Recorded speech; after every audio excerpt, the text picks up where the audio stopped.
नमस्कार दोस्तों, स्वागत है आप सभी का क्रिक चैट विद गज़ल में। आज के हमारे एपिसोड में हमारे साथ में है जगपाल सिंह उर्फ जेपी। जेपी, स्वागत है आपका क्रिक चैट विद गज़ल में।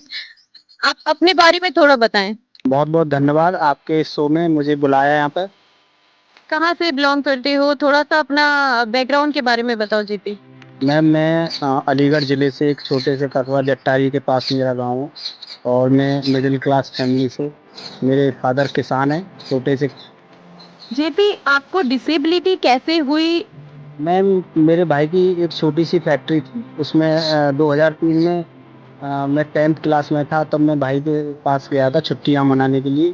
तो उस समय भाई फैक्ट्री चलाते थे, तो उस समय अ, एक लोहा काटने वाली एक मशीन थी, तो उसमें मेरा हाथ कट गया था। तो उसकी वजह से मेरा हाथ पूरा एक्सीडेंटली डैमेज हो गया और बहुत चीज़ों का सामना भी करना पड़ा मुझे उस चीज़ से। जेपी का जो ये हाथ है ये कट के बिल्कुल अलग हो गया था। देन फिर डॉक्टर ने उसी हाथ को इनके जोड़ ज़रूर दिया, लेकिन इनके हाथ में मूवमेंट नहीं है, जैसा कि आपने बताया। तो जब आपका ये एक्सीडेंट हुआ उससे पहले आपकी एक ज़िंदगी जो थी सामान्य तौर पे गुज़र रही थी। इस एक्सीडेंट के बाद क्या फेस करना पड़ा आपको? मैम पहले तो देखो एक एक मेरा अंग अगर खराब हो गया तो उससे मेरी अपनी बॉडी को भी बहुत नुकसान हुआ। उसके बाद कुछ समाज की भी बहुत सारी प्रक्रिया थी और मेरे फैमिली को, मेरे पेरेंट्स को भी बहुत चीज़ों का सामना करना पड़ा था, हाथ कट गया था। क्योंकि मेरी कुछ चीज़ों में जाने की इच्छा थी आर्मी वगैरह में, लेकिन वो सपने मेरे सारे ख़त्म हो गए और समाज में भी बहुत चीज़ों का सामना करना पड़ा था कि हाथ कट गया है तो बहुत चीज़ें फैमिली में। लोग बहुत हाँ, नेगेटिव तरीके से हाँ, बहुत चीज़ें ऐसी देखने को मिली, लेकिन धीरे-धीरे सब समाप्त होता गया, समय गुज़रता गया तो बहुत चीज़ें सही होती चली गई। तो जब आपको क्रिकेट के बारे में पता चला, दिव्यांग क्रिकेट के बारे में, तो कैसे आपकी जर्नी दिव्यांग क्रिकेट के लिए शुरू हुई? 2015 में एशिया कप का आयोजन हुआ था आगरा में। तब मैं अपने घर पे ऐसे ही मैंने टीवी पे और न्यूज़पेपर्स के ज़रिए मतलब पूरा एशिया कप देखा। तो उसमें मुझे पता लगा कि दिव्यांग टीम भी इस देश में खेल रही है। तो मेरा भी कुछ हाथ से थोड़ी प्रॉब्लम थी, तो मैंने जानकारी ली कुछ लोगों से। तो धीरे-धीरे करके मुझे आगरा से कुछ जानकारी मिली। कुछ मेरे सीनियर प्लेयर थे, तो उनसे जानकारी मिली। फिर मैंने अपना जो एक टेनिस बॉल से खेलते थे, तो उससे सफ़र अपना बंद करके फिर मैंने अपना लेदर बॉल से यूज़ करना शुरू किया। तब धीरे-धीरे इस क्रिकेट में आया मैं। तो अभी क्योंकि कई सालों से आप दिव्यांग क्रिकेट खेल रहे हैं, कई भारत के कई राज्यों में आपने खेला है, तो वहाँ का एक्सपीरियंस आपका कैसा रहा? मैम मैंने डोमेस्टिक क्रिकेट खेली यहाँ पे और डीसीसीआई ने लगातार मुझे मौके दिए उत्तर प्रदेश टीम से और मुझे कैप्टन भी बनाया और मेरा प्रदर्शन कहीं खराब भी रहा, कहीं ठीक भी रहा, लेकिन मुझ पे पूरा भरोसा था उत्तर प्रदेश टीम को कि मैं अच्छा खेलूँगा और खेलते-खेलते मेरी परफ़ॉर्मेंस बहुत अच्छी निखार भी आया। अरुण सर ने मेरी क्रिकेट को एक तरह से मतलब निहारा और मुझे कुछ टिप्स भी दिए उन्होंने कि इस तरह से आपको गेम को आगे ले जाना है। तो धीरे-धीरे मेरे क्रिकेट में मूवमेंट होते गए और धीरे-धीरे और भी क्रिकेट मैंने आगे खेला।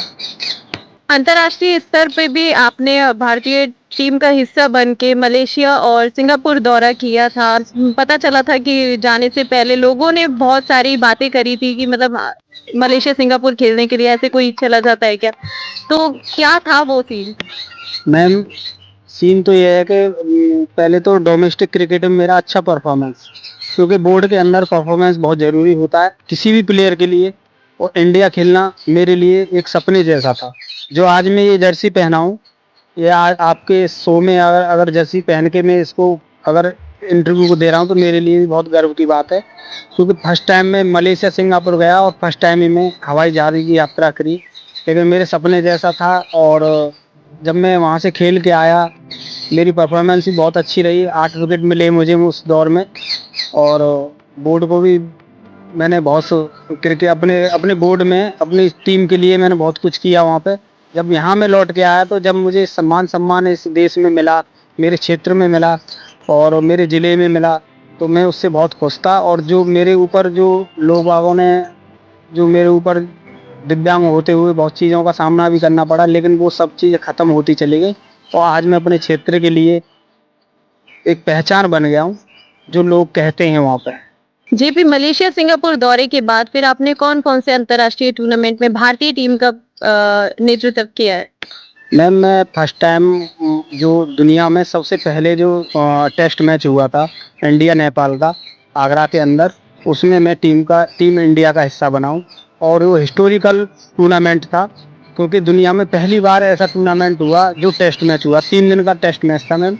और मेरे लिए बहुत गर्व की बात थी कि इस टीम में मैं हिस्सा था और मेरा सिलेक्शन हुआ। बीसीसीबीआई ने इसमें उस प्लेयर को लिया जिसने अपने क्रिकेट में अच्छा प्रदर्शन पिछले बैग देखते हुए जो सिलेक्शन हुए थे, तो मैं उस टीम का हिस्सा था और अच्छा टूर्नामेंट रहा था। भारतीय टीम उसे जीती थी।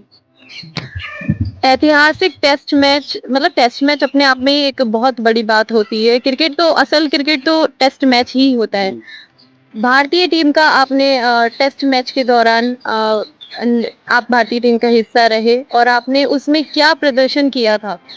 मैं बॉलिंग के तौर पे उसमें सिलेक्शन हुआ था और मुझे 3 विकेट मिले थे उसमें।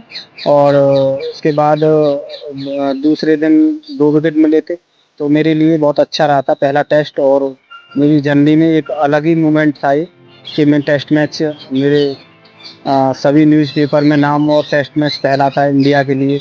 और पूरी दुनिया में पहला टेस्ट मैच खेलना बहुत गर्व की बात है हमारे लिए। ये बहुत ही ज़्यादा इंस्पायरिंग है। जब आपका हाथ डैमेज हुआ तो उस समय पे लोगों ने आपको बहुत ज़्यादा डिमोटिवेट किया और बहुत नेगेटिविटीज़ फैलाई। लेकिन अभी आप अंतर्राष्ट्रीय जब दौरे करके आए मलेशिया, सिंगापुर, तो लोगों का देखने का नज़रिया बिल्कुल चेंज हो गया। लोगों ने आपको सम्मानित करना शुरू करा। मैंने देखा है कई बार सोशल मीडिया पे आप डालते रहते हो, कभी कहीं जा रहे हो, कभी कहीं, तो अब कैसा महसूस होता है? मैम महसूस बहुत अच्छा होता है कि जो व्यक्ति एक मिडिल क्लास फैमिली से किसान का बेटा होते हुए और आज उसे पूरे क्षेत्र में, जिले में और इंडिया में पहचान मिली है, तो मेरे लिए बहुत सपने और गर्व जैसी बात रहती है। क्योंकि मेरे पेरेंट्स का भी सिर ऊंचा रहता है, क्योंकि जो बच्चा एक दिव्यांग हो गया था और आज वो एक पहचान बना है अपने गांव की, अपने शहर की, कस्बे की। हर कोई मेरे गांव को जानता है कि जेपी क्रिकेटर यहाँ पे है इस जिले में। तो मैम मुझे खुशी मिलती है और बहुत धन्यवाद करना चाहूँगा कि बीसीसीबीआई का, जो इन दिव्यांग प्लेयरों को, डिसेबल प्लेयरों को जो इतना बड़ा प्लेटफॉर्म दे रहे हैं और आगे बढ़ा रहे हैं। एक पहचान सबसे बड़ी होती है, पहचान। पैसा तो कम ज़्यादा, लेकिन पहचान बनाना इस देश में बहुत बड़ी बात होती है और वो पहचान मुझे बीसीसीबीआई के सर अरुण सर ने मुझे दी है। तो ये है कहानी जगपाल सिंह की, जेपी की, जो कि अपना हाथ एक एक्सीडेंट में गंवा चुके थे और